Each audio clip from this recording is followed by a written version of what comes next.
semua, aku Mirsya dan ini akan menjadi video pertamaku di YouTube. Channel ini aku persembahkan kepada teman-teman yang juga sedang mempersiapkan UTBK maupun adik-adik kelas 10, 11 yang sedang mempersiapkan ujian sekolah. Aku berharap kita dapat berdiskusi dan belajar bersama di channel ini untuk memahami materi-materi sosum menjadi lebih mudah. Aku akan membahas tentang ekonomi. Akan bahas dari yang paling dasar dulu. Nanti kita akan bahas tentang inflasi, pendapatan nasional, kebijakan fiskal, moneter, dan lain-lain. Jangan sampai kalian masih salah konsepsi bahwa ekonomi itu ilmu mempelajari tentang uang, dan uang. Padahal itu kurang tepat, teman-teman. Yang paling tepat adalah ekonomi itu mempelajari tentang sumber daya dan manusia sebagai orang yang mengolah sumber daya tersebut. Apa itu ekonomi? Ekonomi itu terbentuk dari dua kata, teman-teman. Yang pertama adalah oikos dan yang kedua adalah nomos. Oikos adalah rumah tangga, sedangkan nomos itu adalah aturan. Ekonomi adalah ilmu yang mempelajari tentang aturan, tata cara rumah tangga yang meliputi pengelolaan sumber daya yang baik. Dari dua hal yang aku jelasin tadi, yaitu sumber daya dan terbentuknya kata ekonomi, kita dapat menarik kesimpulan bahwa ekonomi adalah ilmu yang mempelajari bagaimana manusia mengolah sumber daya yang terbatas untuk memenuhi kebutuhan hidupnya. Tapi sebenarnya apa sih inti masalah dari ekonomi itu sendiri? Inti masalahnya, teman-teman, adalah kelangkaan. Karena sumber daya itu kan terbatas, sedangkan kebutuhan manusia tidak terbatas. Jadi yang akan terjadi adalah kelangkaan. Kelangkaan inilah yang menjadi akar dari berbagai materi-materi yang ada di ekonomi. Kelangkaan juga kita kenal dengan istilah scarcity.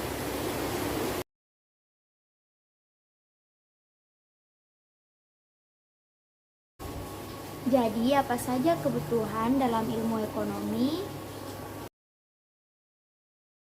Kebutuhan dalam ilmu ekonomi itu dibagi menjadi 4. Yang pertama berdasarkan intensitasnya, berdasarkan subjeknya.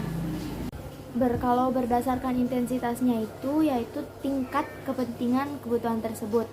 Ada yang primer, ada yang sekunder, dan ada yang tersier. Kalau kebutuhan primer adalah kebutuhan yang benar-benar harus buat dipenuhin, seperti sandang, pangan, dan papan, tempat tinggal, pakaian, dan makanan. Yang kedua itu kebutuhan sekunder. Kebutuhan sekunder ini contohnya alat transportasi. Dan yang terakhir adalah kebutuhan tersier.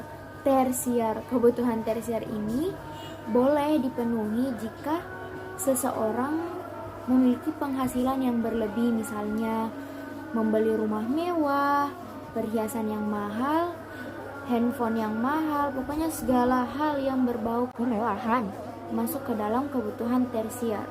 Kebutuhan berdasarkan waktu ada 2, yaitu sekarang dan masa yang akan datang. Kebutuhan yang sekarang itu misalnya kita lagi sakit, itu kan kita butuh pengobatan, berarti pengobatan ataupun jasa medis ini masuk ke dalam kebutuhan sekarang dan benar-benar pemenuhannya harus saat itu juga. Yang kedua adalah kebutuhan masa mendatang. Misalnya tiket nonton atau jalan-jalan kemana gitu. Itu masuk ke dalam kebutuhan di masa akan datang karena boleh kita penuhi meskipun bukan saat ini juga. Mungkin besok, lusa, tahun depan. Terus kebutuhan berdasarkan sifatnya, ada jasmani dan ada rohani. Kebutuhan jasmani itu yang melekat pada diri kita, misalnya pakaian. Terus kalau rohani itu kebutuhan yang dibutuhkan dari dalam tubuh kita, misalnya ceramah, nasihat, dan lain-lain. Nah, sosialisasi, bercakap dengan orang, dan melakukan interaksi itu juga masuk ke dalam kebutuhan rohani. Juga kebutuhan berdasarkan subjeknya kan. Ini ada individu dan kelompok. Kalau individu itu segala barang maupun sumber daya yang kita pakainya tuh seorang diri. Contoh pakaian kita. Kalau yang kelompok, misalnya jalan raya atau angkutan umum itu kan dipakainya tidak sendiri, tapi bisa dipakai secara luas dan dipakai dengan berbagai kalangan. Kebutuhan-kebutuhan yang tadi aku sebutin itu dipengaruhi oleh beberapa faktor ya teman-teman. Misalnya agama, peradaban, budaya, maupun letak geografis. Keempat hal ini sangat mempengaruhi kebutuhan seseorang dalam menjalani hari-harinya. Oh ya guys, masih ada beberapa hal lagi yang akan kita bahas mengenai pengantar ilmu ekonomi ini. Tapi aku akan buat video terpisah, so sampai jumpa di video selanjutnya. Jangan lupa like, komen, dan subscribe.